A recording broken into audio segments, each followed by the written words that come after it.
In my right hand, a hammer. 1971ல Apollo 15 மிஷன்ல David ஸ்காட்னு சொல்ற ஒரு ஆஸ்ட்ரோனட் ஒரு எக்ஸ்பெரிமெண்ட் ஒன்று பண்ணிருப்பாரு. அது பார்க்கறதுக்கு முன்னாடி நம்ம சேனலுக்கு சப்ஸ்கிரைப் பண்ணிக்கோங்க. 15th செஞ்சுரியில இட்டாலி சயின்டிஸ்டான கலீலியோ டவர் ஆஃப் பிசான்னு சொல்ற இட்டாலி சாய்ந்த கோபுரத்துக்கு மேல இருந்து 2 குண்டை கீழே போடுறாரு.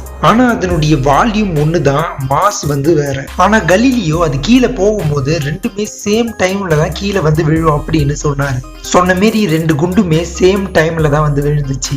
ஆனா ஒரு இறகையும் ஒரு குண்டையும் போட்டோம் அப்படின்னா ஃபர்ஸ்ட் அந்த குண்டு தான் விழும், இறகு லேட்டா தான் விழும். அதுக்கான காரணம் அந்த இறகுல வரக்கூடிய ஏர் ரெசிஸ்டன்ஸ். அதாவது ஒரு இறகை நம்ம மேல இருந்து கீழே போடும் போது அது காத்தோட ரியாக்ட் ஆகிட்டே வரும். இதே தான் ஆஸ்ட்ரோனட் அங்க பண்றாங்க. ஒரு கையில சுத்தியலும் இன்னொரு கையில ரெக்கையும் ஒரே டைம்ல விட்டுறாங்க. அது சேம் டைம்ல கீழே போய் லேண்ட் ஆகுது. ஏன் அப்படின்னா அங்க ஏர் ரெசிஸ்டன்ஸ் கிடையாது. இது ஒரு எக்ஸ்பெரிமெண்ட் மாதிரி பண்ணிருக்காங்க அப்போலோ 15 மிஷன் அப்போ.